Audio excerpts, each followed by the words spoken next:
이 다큐멘터리는 환율의 등락을 묻기 전에 한국 경제가 지속 가능한 성장 동력을 보유하고 있는지 근본적으로 질문하는 데서 출발한다.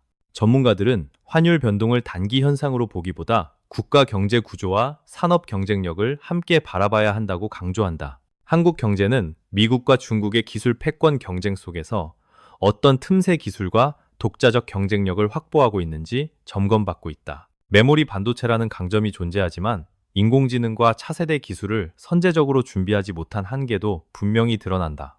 이 다큐는 이러한 구조적 문제들이 환율 상승이라는 숫자로 어떻게 표면화되는지를 차분히 짚어본다. 많은 이들이 환율이 어디까지 오를지 묻지만 그 질문은 결과에 대한 것이지 원인에 대한 질문은 아니다. 근본적인 질문은 한국 경제가 앞으로도 세계 시장에서 선택받을 수 있는 이유를 가지고 있는지 여부다. 기술 경쟁력, 산업 전략, 그리고 장기적인 국가 비전이 결여된 상태에서는 환율 안정도 기대하기 어렵다. 특히 인공지능, 차세대 통신 데이터 인프라와 같은 미래 산업에서의 준비 부족이 반복적으로 지적된다. 중국은 이미 수년 전부터 6세대 통신과 홀로그램 기술을 상정한 연구에 대규모 투자를 진행해왔다. 반면 한국은 단기 성과 중심의 정책과 시장 논리에 갇혀 장기 기술 투자를 놓쳐왔다는 평가를 받는다. 이러한 격차는 시간이 지날수록 산업 경쟁력과 환율 자본 흐름에 동시에 영향을 미치게 된다. 다큐는 환율을 단순한 금융지표가 아니라 국가 신뢰도를 반영하는 거울로 해석한다. 해외 투자자들의 시선에서 한국 경제는 구조개혁의 의지와 실행력이 충분한지 끊임없이 평가받고 있다. 가계부채와 기업 부채 문제 또한 환율 불안과 맞물려 한국 경제의 취약성을 증폭시키는 요소로 작용한다. 단기적으로는 부동산 가격이나 유동성 공급이 숨통을 틔울 수 있지만 근본 처방은 아니라는 지적이 많다. 다큐는 경제를 하나의 생태계로 바라보며 산업금융정책이 어떻게 연결되는지를 설명한다. 환율 문제는 결국 한국 사회가 어떤 미래를 선택해왔고 또 선택하지 못했는지를 드러내는 결과다. 이 이야기의 출발점은 불안이 아니라 냉정한 현실 인식과 구조에 대한 이해다. 지금 필요한 것은 환율 예측이 아니라 한국 경제의 방향을 다시 묻는 집단적 성찰이다. 이 다큐는 2025년에 누적된 지정학적 긴장과 관세 정책이 한국 경제 전반에 어떤 압박을 가했는지를 시간 순서로 되짚는다. 미국과 중국의 기술 패권 경쟁은 단순한 무역 갈등을 넘어 산업 표준과 인재 경쟁으로 확장되고 있다. 그 과정에서 한국은 어느 진영에도 완전히 속하지 못한 채 전략적 선택을 미루어온 모습이 드러난다. 관세와 규제의 파급 효과는 수출 기업의 수익성뿐 아니라 환율과 자본 유출입에도 직접적인 영향을 준다. 다큐는 환율 상승이 단지 외환 시장의 문제가 아니라 산업 구조의 취약성을 반영한 신호임을 강조한다. 특히 인공지능과 데이터 산업에서의 지연은 미래 성장 기대를 약화시키는 핵심 요인으로 지목된다. 해외 투자자들은 기술 로드맵과 국가 전략의 일관성을 중요한 판단 기준으로 삼고 있다. 그러나 한국의 정책 방향은 단기 경기 부양과 정치 일정에 따라 흔들려 왔다는 평가가 나온다. 이러한 불확실성은 환율 변동성을 키우고 장기 투자 자금의 이탈을 가속화한다. 다큐는 중국이 6세대 통신과 차세대 네트워크에 선제 투자해온 사례를 비교 대상으로 제시한다. 장기 연구 투자와 국가 차원의 목표 설정이 산업 경쟁력에 어떤 차이를 만드는지 보여준다. 반면 한국은 이미 성숙한 산업에 대한 의존도가 높아 새로운 성장축을 만들지 못하고 있다. 그 결과 환율은 구조적 불안을 반영하며 이전보다 높은 수준에서 움직이게 된다. 다큐는 환율을 낮추기 위한 단기 처방이 왜 반복적으로 실패했는지를 분석한다. 통화정책만으로는 산업 경쟁력과 신뢰 회복을 동시에 달성하기 어렵다는 점이 드러난다. 결국 환율 안정은 기술과 산업 정책이 함께 움직일 때 가능하다는 결론에 다가간다. 이 과정에서 정부의 역할은 시장을 통제하는 것이 아니라 방향성을 제시하는 데 있다. 명확한 미래 비전이 부재할수록 환율과 금융시장의 불안은 지속된다. 다큐는 이러한 구조적 문제를 직시하는 것이 첫 번째 해법임을 강조한다. 환율 논쟁의 이면에는 국가 전략의 공백이라는 더 큰 질문이 놓여 있다. 다큐는 가계부채와 기업부채가 환율 불안과 결합되며 한국 경제의 구조적 위험을 어떻게 증폭시키는지 설명한다. 높은 부채 비율은 금리 변화와 환율 상승에 동시에 노출되며 경제 전반의 회복 탄력을 약화시킨다. 특히 부동산 시장에 집중된 자산 구조는 외부 충격에 대한 완충 능력을 크게 떨어뜨린다. 단기적인 부동산 가격 반등이 모든 문제를 해결할 것이라는 기대는 위험한 착시로 지적된다. 다큐는 이러한 인식이 해외 투자자들에게 한국 경제를 잠재적 불안 요인으로 보이게 만든다고 분석한다. 환율은 결국 한 국가 통화에 대한 신뢰의 결과물이며 통계와 체감 물가 간 괴리는 신뢰를 훼손한다.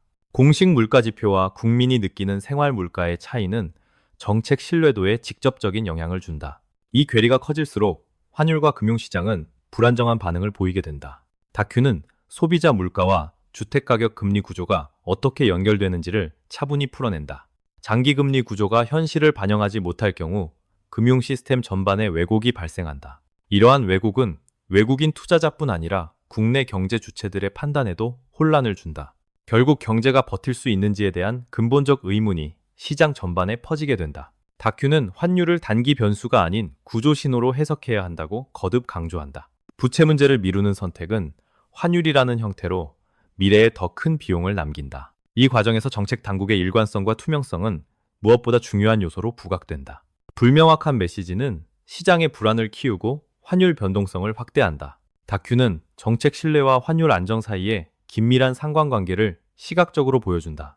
결국 환율 문제는 숫자의 문제가 아니라 신뢰의 문제라는 결론에 도달한다. 신뢰는 하루아침에 회복되지 않으며 장기적인 정책 실행으로만 쌓을 수 있다. 이 장은 한국 경제가 직면한 신뢰의 균열을 정면으로 다룬다. 다큐는 수출 중심 구조를 가진 한국 경제가 관세와 통상 환경 변화에 얼마나 민감하게 반응하는지를 짚어본다. 자유무역 협정의 실효성이 약화되면서 수출 기업들은 예측 불가능한 비용 증가에 직면하게 되었다. 통상 정책의 불확실성은 기업의 장기 투자 결정을 지연시키는 중요한 요인으로 작용한다. 수출 둔화는 고용과 임금, 그리고 내수 소비 전반에 연쇄적인 영향을 미치게 된다.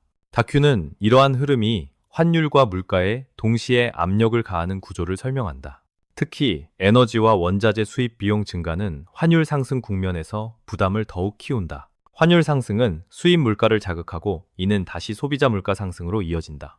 서민 가게는 실질 소득 감소를 체감하며 경제적 불안을 일상에서 경험하게 된다. 다큐는 주유소와 마트 같은 일상 공간을 통해 체감 경제의 변화를 포착한다.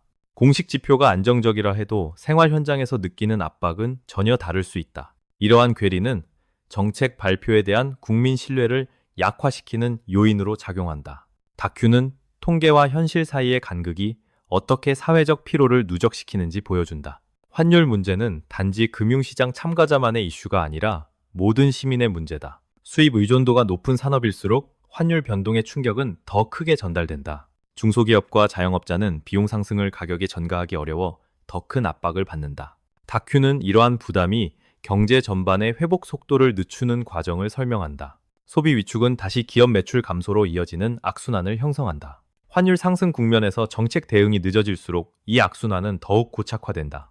다큐는 통상 환경 변화에 대한 선제적 대응의 중요성을 강조한다. 결국 환율 안정은 수출 경쟁력과 내수 회복이 함께 작동할 때 가능하다는 메시지를 전한다.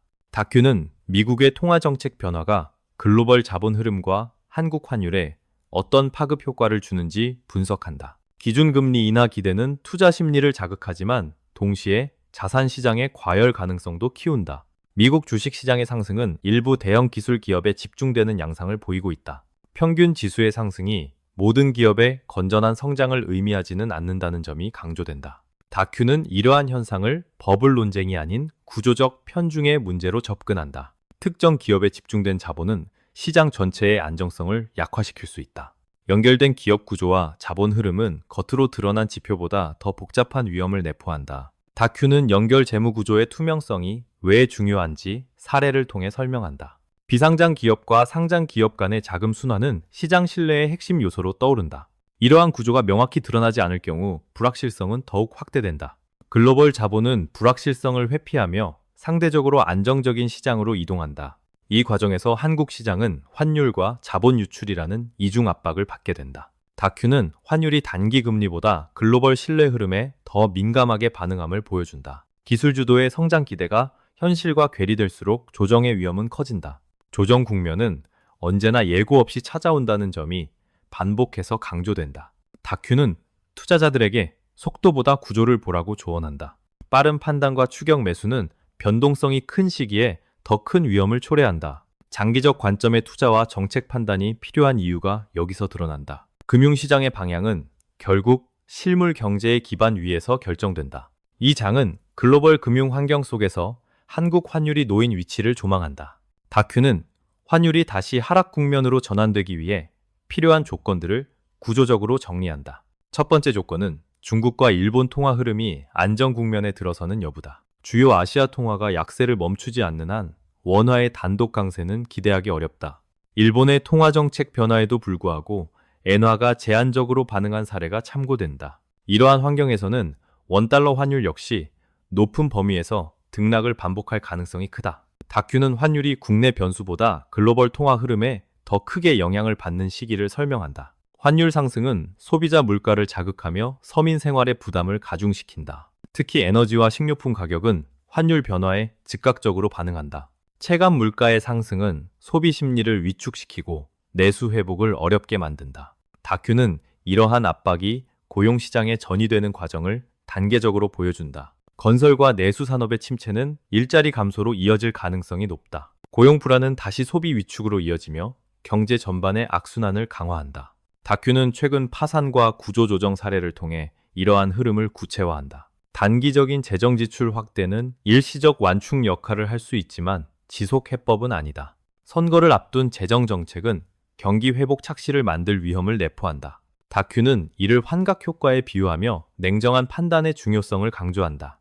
상반기 이후 경제 지표가 현실을 반영하기 시작할 가능성이 제기된다. 이 시점은 한국 경제의 방향성을 다시 평가해야 할 분기점으로 제시된다. 환율 역시 이 전환점을 전후로 새로운 균형을 모색하게 된다. 다큐는 이 구간을 한국 경제의 중요한 시험대라고 정의한다. 다큐는 국가 경제 정책이 단기간에 성과를 내기 어려운 이유를 역사적 사례를 통해 설명한다. 대공황 이후 미국의 회복은 수년에 걸친 정책 집행과 사회적 합의를 통해 이루어졌다. 위기는 특정 지도자의 결단만으로 해결되지 않으며 지속적인 제도 설계가 필요하다. 경제 정책은 국민을 설득하고 함께 견뎌내는 긴 과정 속에서 효과를 발휘한다.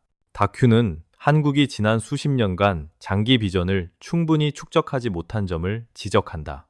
단기 성과 중심의 정책은 구조적 문제를 뒤로 미루는 결과를 낳았다. 그 부담은 환율과 부채 성장 둔화라는 형태로 누적되어 왔다. 국가 비전의 부재는 산업 전략과 인재 육성에서도 일관성을 약화시킨다. 다큐는 미래 산업을 준비하지 못한 대가가 현재의 불안으로 돌아왔음을 강조한다. 이러한 상황에서 시장은 긍정과 비관을 동시에 반영하는 복합적 신호를 보낸다. 주가 상승과 자산 가격 강세는 경제 회복처럼 보이지만 구조적 개선을 의미하지는 않는다. 다큐는 이를 표면적 호황과 내재적 취약성의 공존으로 설명한다. 일부 산업의 성장만으로 전체 경제의 건강성을 판단하는 것은 위험하다. 진정한 회복은 생산성과 기술 경쟁력의 개선에서 시작된다. 다큐는 노동시장과 산업문화의 변화 필요성도 함께 제기한다. 글로벌 경쟁 환경에 맞는 유연성과 책임의 균형이 요구된다. 사회적 합의 없는 개혁은 지속되기 어렵다는 점이 강조된다. 경제의 방향은 정치적 구호가 아니라 실행력 있는 전략으로 결정된다. 다큐는 한국 경제가 다시 선택의 기로에 서 있음을 분명히 한다. 이 선택은 단기 안정보다 장기 생존을 우선할 수 있는지에 대한 시험이다. 다큐의 마지막 장은 한국 경제의 미래를 비관이나 낙관이 아닌 선택의 문제로 정리한다. 구조적 개혁은 고통스럽지만 피할 수 없는 과정이라는 점이 분명히 제시된다. 환율 금리 성장률은 그 선택의 결과를 가장 먼저 보여주는 지표가 된다. 단기 안정을 택할 것인지 장기 경쟁력을 선택할 것인지는 사회 전체의 결정에 달려 있다. 다큐는 각 개인 또한 이 경제 구조 속에서 소비자이자 투자자임을 상기시킨다. 정보에 기반한 판단과 감정에 휘둘리지 않는 태도의 중요성이 강조된다. 빠른 수익보다 지속 가능한 가치에 주목할 필요가 있다는 메시지가 반복된다. 경제는 예측의 대상이기보다 대응과 준비의 영역이라는 관점이 제시된다. 다큐는 위기를 경고가 아닌 방향 전환의 기회로 바라볼 것을 제안한다. 환율 논쟁은 결국 한국 경제가 어떤 길을 갈 것인가에 대한 토론이다. 기술 투자와 인재 육성은 그 논의의 중심에 놓여야 한다. 산업 정책은 정권의 색깔이 아니라 국가의 생존 전략으로 다뤄져야 한다. 사회적 합의와 신뢰 회복 없이는 어떤 정책도 지속될 수 없다. 다큐는 신뢰가 경제의 가장 중요한 자산임을 다시 한번 강조한다. 국민과 시장이 같은 방향을 바라볼 때 변화는 비로소 힘을 얻는다. 그 변화는 느리지만 분명한 결과를 만들어낸다. 한국 경제의 미래는 이미 결정된 것이 아니라 지금도 만들어지고 있다. 이 다큐는 그 선택의 순간에 서 있는 현재를 기록한다. 판단의 책임은 특정 집단이 아니라 사회 전체에 있음을 분명히 한다. 질문은 여전히 남아있으며 답은 앞으로의 행동으로 증명될 것이다.